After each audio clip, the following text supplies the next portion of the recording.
Dia, boa tarde, boa noite.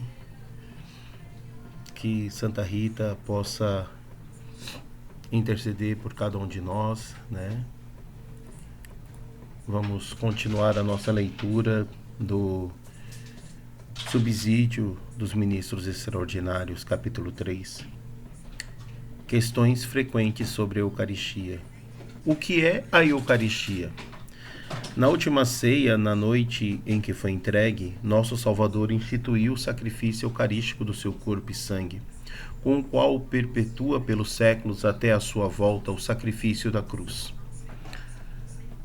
Confiando deste modo à Igreja, sua amada esposa, o memorial de sua morte e ressurreição.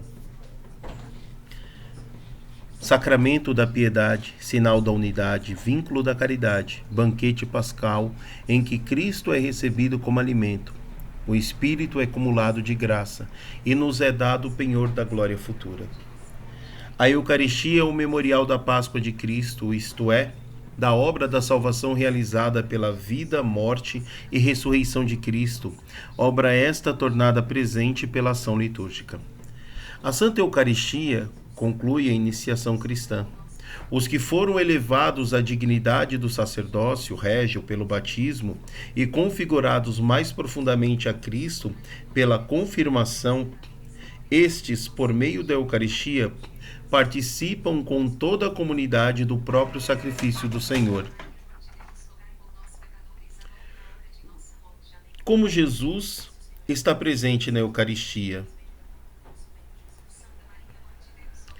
Para levar a efeito obra tão importante, Cristo está presente na sua igreja, sobretudo nas ações litúrgicas. Está presente no sacrifício da missa, quer na pessoa do ministro ou o que se oferece agora pelo ministério sacerdotal é o mesmo que se ofereceu na cruz, quer e sobretudo sobre as espécies eucarísticas. Está presente com o seu dinamismo nos sacramentos, de modo que, quando alguém batiza, é o próprio Cristo que batiza. Está presente na sua palavra, pois é ele que fala ao ser lida na Igreja Sagrada Escritura. Está presente também quando a Igreja reza e canta. Ele que prometeu, onde estiverem 2 ou 3 reunidos em meu nome, eu estou no meio deles. Cristo, Jesus que morreu, mas ainda que ressuscitou e está à direita de Deus, intercedendo por nós. Está presente de múltiplas maneiras em sua igreja, em sua palavra, na oração de sua igreja, nos pobres, nos doentes, nos presos, no sacramento dos quais ele é o autor, no sacrifício da missa e na pessoa do ministro, mas, sobretudo, está presente sob as espécies eucarísticas. O modo de presença de Cristo sob as espécies eucarísticas é único. Ele eleva a Eucaristia acima de todos os sacramentos e faz com que ela seja como que o coroamento da vida espiritual e o fim ao qual tendem todos os sacramentos. No Santíssimo Sacramento da Eucaristia estão contidos verdadeiramente, realmente e substancialmente, o corpo e o sangue, juntamente com a alma, a divindade de nosso Senhor Jesus Cristo e, por conseguinte, o Cristo todo. Essa presença chama-se real, não por exclusão como se as outras não fossem reais, mas por antonomasia, substituição de um nome próprio por um nome comum, porque é substancial e porque por ela Cristo, Deus e homem, se torna inteiramente presente. É pela conversão do pão e do vinho no corpo e no sangue de Cristo que este se torna presente em tal sacramento.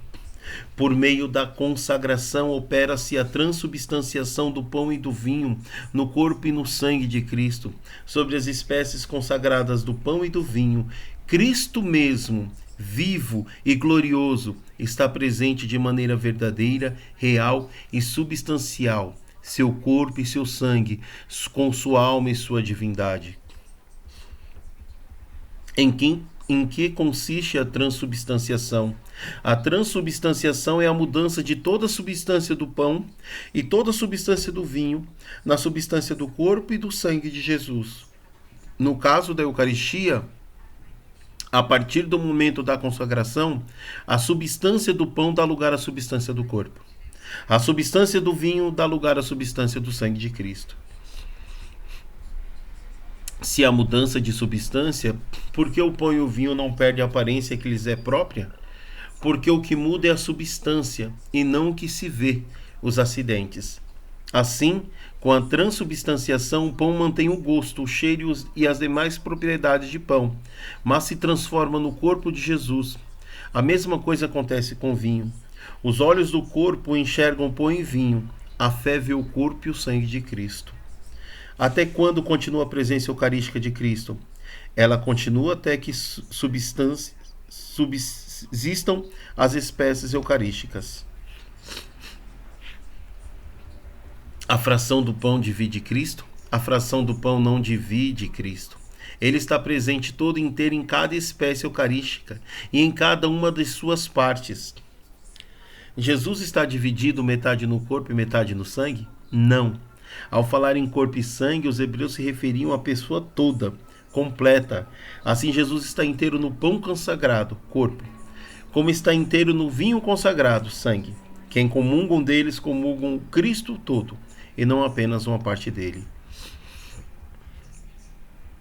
Por que normalmente se distribui a comunhão sob espécie de pão e não de vinho? Primeiro vejamos o que diz o missal romano. É muito recomendável que os fiéis recebam o corpo do Senhor em hóstias consagradas, na mesma missa, e participem do cálice nos casos previstos, para que também através dos sinais da comunhão se manifeste mais claramente como participação do sacrifício celebrado. E ainda segue. A comunhão realiza mais plenamente seu aspecto de sinal quando sob as duas espécies. Sob esta forma, manifesta-se mais perfeitamente o sinal do banquete eucarístico, e se exprime de modo mais claro a vontade divina de realizar a nova e eterna aliança no sangue do Senhor, assim como a relação entre o banquete eucarístico e o banquete escatológico no reino do Pai. Certamente que sempre é bem melhor habituar-se à comunhão eucarística dominical sob as duas espécies, mas dado que a numerosa participação dos fiéis nas celebrações acarretaria demora extrema na distribuição da Eucaristia sob as duas espécies. Acostumou-se com a comunhão somente sob a espécie do pão consagrado. De fato, distribuir o vinho consagrado aos comungantes é bem mais difícil do que distribuir o pão consagrado. Porém, assim recorda o catecismo. Graças à presença sacramental de Cristo sob uma das espécies, a comunhão somente sob a espécie do pão permite receber todo o fruto de graça da Eucaristia. Por motivos pastorais, essa maneira de comungar estabeleceu-se legitimamente como a mais habitual no rito latino. É importante, portanto, ressaltar uma vez mais que ao comungar o corpo de Cristo na espécie de pão, o fiel está comungando o corpo e o sangue de Cristo. Sobre esse assunto, atente-se às orientações do Diretório Diocesano dos Sacramentos e de Liturgia. Quando o católico é chamado a participar da celebração da Eucaristia, o primeiro mandamento da Igreja é participar da missa inteira nos domingos e outras festas de guarda e abster-se de ocupações de trabalho. Assim, os fiéis são chamados a participar da celebração da Eucaristia ou da celebração da palavra, conforme a possibilidade, todo domingo e nas festas de preceitos. E ainda é recomendado que dela participe também nos outros dias.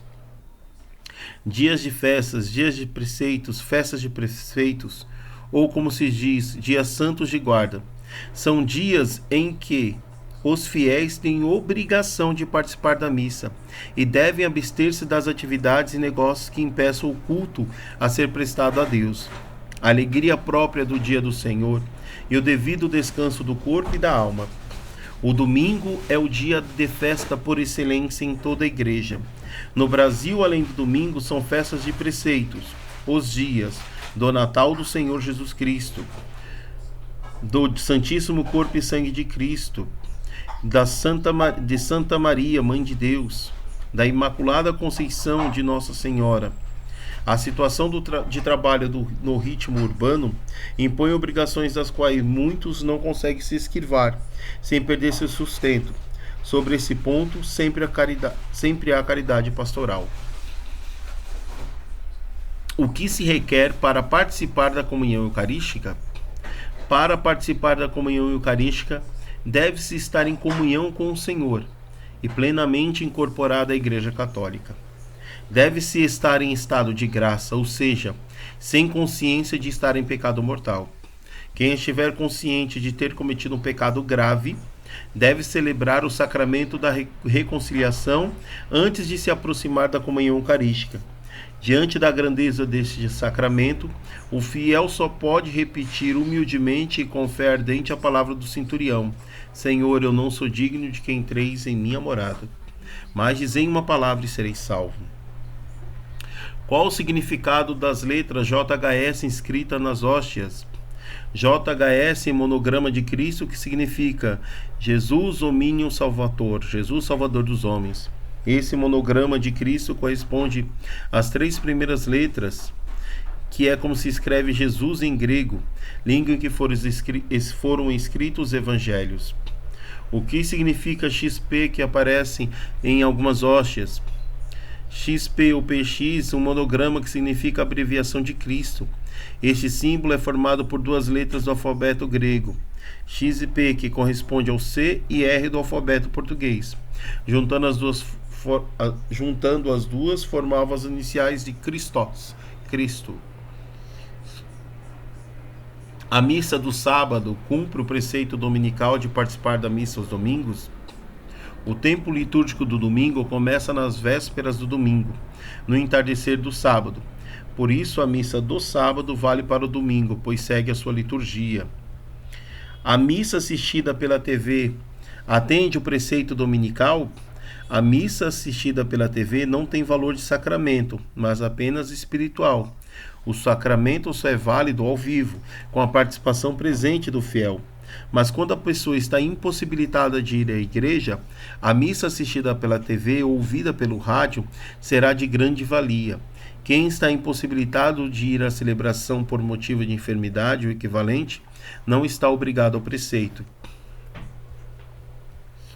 Quando a hóstia santa prende-se ao céu da boca, isso significa que a pessoa estava em pecado?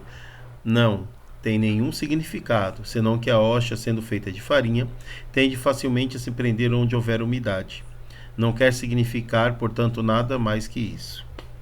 Qual a importância que o ministro extraordinário pode dar aos milagres eucarísticos?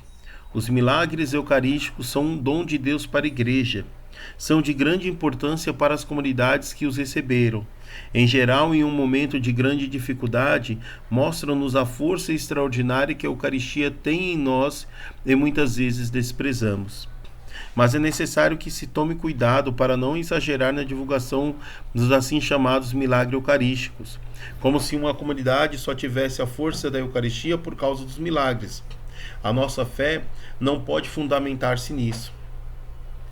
Mais do que divulgar os milagres eucarísticos, esforcemo-nos em crer simples e puramente na presença silenciosa de Jesus.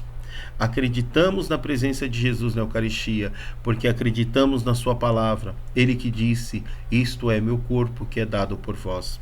O ministro extraordinário precisa cuidar para não fazer sensacionalismo, nem sair em busca de milagres, desprezando a Eucaristia no cotidiano.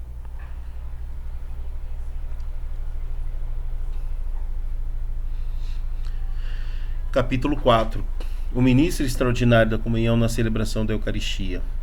Antes de mais nada, é bom salientar que espera-se do ministro extraordinário um exemplo quanto à assídua participação, ao menos na celebração dominical da Eucaristia, quer esteja escalado naquele domingo para servir como ministro ou não.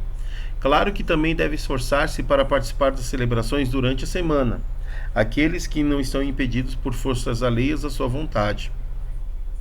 E qual a função do ministro antes da celebração da missa? Chegar com antecedência, cerca de 30 minutos para preparar o ambiente. Lembrando que na nossa comunidade, um ministro que está escalado para abrir a igreja deve chegar com 1 hora de antecedência para tocar o sino. Todo o trabalho deve ser feito pelo ministro já com sua roupa. Ter as mãos e unhas limpas. A limpeza não é um luxo, mas necessidade. Além das mãos, capriche na higiene pessoal. Na verdade, o ministro que relaxa consigo mesmo passa uma imagem de que aquilo que está fazendo é algo sem importância. Verificar a quantidade de reserva eucarística que se encontra no sacrário. Normalmente só deveriam permanecer hóstias consagradas suficientes para ser levadas aos doentes e idosos.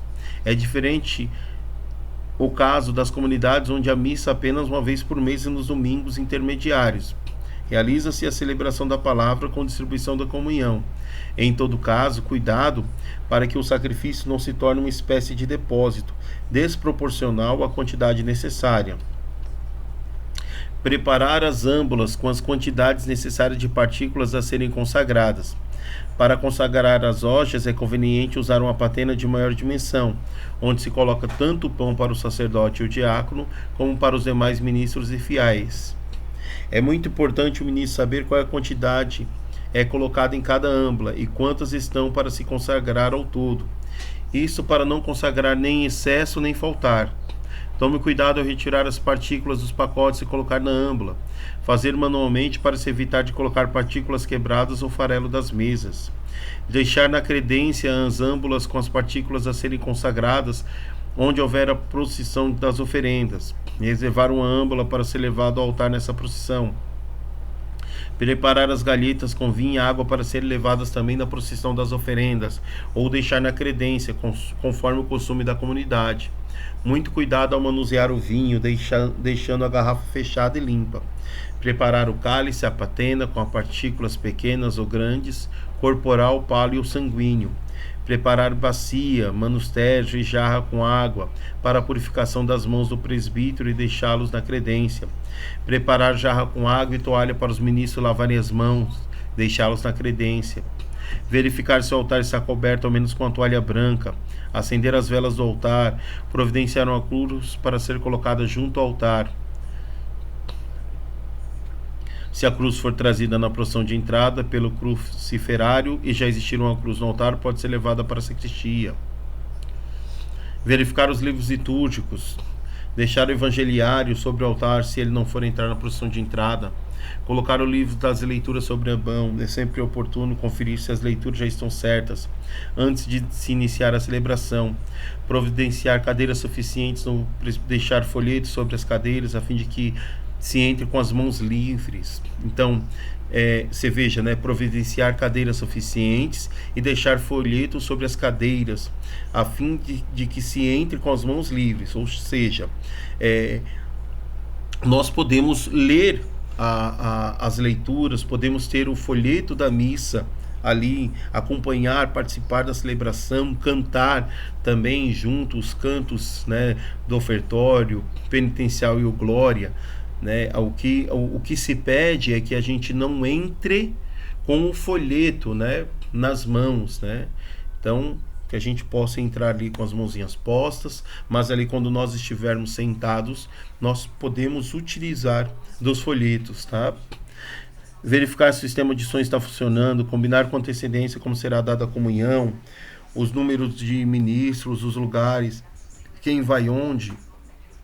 Então, tudo aquilo que falávamos na reunião, Então, o ministro, ele deve,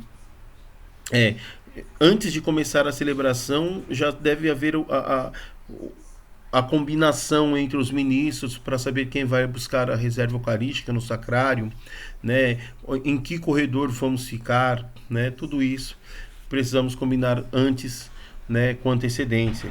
Recolher-se em atitude de oração desde o momento das preparações, especialmente quando tudo estiver pronto antes de iniciar a procissão de entrada. Sentir-se convocado para servir ao Senhor e à comunidade com humildade e alegria. Qual é a função do ministro extraordinário durante a celebração da missa? Participar de forma ativa, consciente plenamente de cada momento da celebração, acompanhando as orações, ouvindo a palavra, rezando nas preces e durante toda a oração eucarística. Manter o silêncio desde a sacristia, inclusive na formação da procissão de entrada. Organizar-se na formação nessa ordem. O turiferário e o naveteiro Os coroinhas, os cerimoniários que levam as velas e a cruz processional. Em seguida vêm os demais coroinhas, os leitores, os ministros extraordinários, o diácono ou o leitor, na ausência do diácono, conduz um pouco elevado o evangeliário. Por fim, o sacerdote presidente. Chegando diante do presbitério, todos fazem uma inclinação profunda em reverência ao altar. Se o sacrário se encontra no presbitério, não se inclina, mas faz uma genuflexão, quando chegam ao altar e quando dele se retiram, não porém durante a própria celebração, né? Evitar durante toda a celebração dar recados ou conversar um com os outros, bem como saídas desnecessárias. Durante a celebração, evitar passar de um lado para o outro do altar sem que seja de fato necessário. O padre ou o diácono, para proclamar o evangelho, toma o evangeliário. Se este estiver sobre o altar, segue para o umbão, pelos caminhos mais longos, precedidos pelos ministros que podem levar o incenso e os castiçais, caso não haja coroinha. Durante a homilia, ninguém deve sair da igreja ou conversar. Toda a movimentação prejudica o recolhimento e a participação da assembleia. Terminada a oração, as preces da comunidade, inicia-se o canto da apresentação dos dons, durante o qual será preparado o altar. De acordo com a organização de cada comunidade, os coroinhas, auxiliados pelos cerimoniários, colocam sobre o altar ou entrega para o diácono ou padre preparar o altar, o cálice consanguíneo, a patene, o corporal, as âmbulas e o missal. Na ausência de coroinhas e cerimoniários, pode ser os ministros extraordinários. Logo após o Pai Nosso, os ministros extraordinários utilizam o lávabo a quem estiver escalado para isso e vai buscar a âmbula. Com as hóstias consagradas no sacrário, o ministro deve chegar ao sacrário, abri-lo, fazer a genuflexão, levantar-se, pegar a âmbula, fechar a porta do sacrário, caso haja outras âmbulas ainda no sacrário, levar a âmbula até o altar, colocando-a sobre o corporal durante o canto do cordeiro, que acompanha o rito da fração do pão. Este é o momento propício para se distribuir as hóstias consagradas nas âmbulas que forem utilizadas para a distribuição da comunhão. Assim, mesmo que hoje não usemos mais um único pão, o fato de repartir as hóstias nas âmbulas ajuda a compreender o significado do rito da fração, embora muitos dos fiéis reunidos para celebrar formam um só corpo. Após a distribuição da comunhão, os ministros levam as âmbulas com as hóstias para o altar, armazenam-se de modo que as que serão guardadas no sacrário sejam levadas às âmbulas que precisam ser purificadas, e as âmbulas que precisam ser purificadas sejam levadas para a credência, ou sejam purificadas no próprio altar, dependendo da organização paroquial, ao seguir as orientações do missal romano. Depois de juntar a reserva numa ou mais âmbulas para serem levadas ao sacrário, um dos ministros leva-as com reverência, abrindo o sacrário, coloca a âmbula dentro e faz a genuflexão antes de fechá-lo. O Santíssimo Sacramento tem sempre a precedência. Nunca se deve levar o Santíssimo numa mão e ter a outra ocupada, como por exemplo com a galheta de água. Faça-se esses translados sempre com a devida reverência. Quando terminar a celebração, ao retornar para a sacristia, o padre faz um ato de louvor voltado para a cruz, dizendo: bendigamos ao Senhor, e todos respondem: demos graças a Deus. O ministro pode ajudar na preparação das oferendas. O padre pode receber a âmbula, como também as galhetas com água e vinho, vindo da procissão de ofertas. Tendo recebido, entrega um coroinha. Na ausência deste, pode-se entregar para um ministro extraordinário. Na apresentação da oferenda, o presbítero preside e se dirige ao altar. Um leigo que serve na celebração pode colocar sobre o altar o corporal purificatório, o cálice, a palha e o missal. O ministro pode ajudar a elevar o cálice no por Cristo, com Cristo em Cristo. Somente os ministros ordenados podem tomar a hóstia e o cálice para elevação no final da oração eucarística. Isto não é próprio para os leigos, mesmo ministros extraordinários ou acólitos. A razão é esta: é o próprio Cristo que se oferece ao Pai como oferta agradável. O presidente da celebração, o ministro ordenado, preside em nome de Cristo, in persona Christi, e só a ele pertence apresentar ao Pai, em nome da comunidade celebrante, o dom consagrado, seu Filho amado. O ministro extraordinário pode comungar sozinho em ocasião de missa? Não é permitido aos fiéis receber por si mesmo o pão consagrado nem um cálice consagrado, e muito menos passar de mão em mãos entre si. Aguardem, portanto, para comungar da mão do presbítero. O ministro extraordinário que irá auxiliar na distribuição da comunhão não se aproxime do altar antes que o presbítero tenha tomado a comunhão, recebendo sempre a âmbula que contém as espécies eucarísticas a serem distribuídas aos fiéis da mão do presbítero. O ministro extraordinário pode purificar os vasos sagrados? A purificação do cálice e a âmbula seja realizada preferencialmente na credência, embora possa também ser realizada no altar, pelo presbítero, pelo diácono, pelo acólito, legitimamente instituído, logo após a comunhão, ou imediatamente depois da missa, após a despedida do povo. Não sendo o acólito legitimamente instituído, não cabe ao ministro extraordinário realizar a purificação dos vasos sagrados. Onde o ministro extraordinário deve permanecer durante a missa? Junto ao povo ou no presbitério? Para poder-se responder essa pergunta, entende-se primeiro que o presbitério é o lugar onde necessariamente devem estar os presbíteros. Sobre a presença dos demais ministros que exercem alguma função litúrgica no presbitério, considere-se o bom senso do espaço disponível na igreja. O que deve ser evitado é um congestionamento de pessoas no presbitério, dificultando assim a funcionalidade do desenvolvimento dos ritos. Ritualmente, não é necessário que o ministro extraordinário esteja no presbitério até o cordeiro. Por outro lado, se houver espaço e conforme o costume, o fato de permanecerem no presbitério pode facilitar o desempenho da função ministerial. Assim, a funcionalidade é bom critério a ser respeitado. Convém que os coroinhas e cerimoniários permaneçam junto ao sacerdote, no presbitério. Pode ser um ministério ligado ao serviço do altar, não se esquecendo que além dos meninos, pode existir meninas coroinhas no serviço litúrgico. Sobre os ministros extraordinários, indicam-se a orientação do pároco para essa questão, se averiguando que não é conveniente ministro extraordinário estar no presbitério, especialmente pela falta de espaço. Ocupem as primeiras fileiras de bancos na nave central. Isso também pode expressar a dimensão vocacional da igreja. É Deus que chama do meio do povo pessoas para servirem a comunidade através dos ministérios. Qual é a função do ministro extraordinário depois da celebração? Recolher os objetos utilizados na celebração e guardá-los no local adequado. No caso do sanguíneo e do manistérgio, colocá-los no recipiente próprio para serem lavados. Quando e como se incensa? A incensação exprime a reverência e oração como é significada na Sagrada Escritura. No início da missa, o padre incensa a cruz e o altar, e alguma imagem do santo de devoção do dia. Na proclamação do Evangelho, o padre ou diácono incensa o Evangelho. Na apresentação dos dons, o padre incensa as oferendas, a cruz e o altar, bem como são incensados o padre e o povo. Após a narrativa da instituição da Eucaristia, a apresentação da hóstia e do cálice. Na ausência do diácono, o coroinha cerimoniário ou ministro da Eucaristia pode fazer a incensação.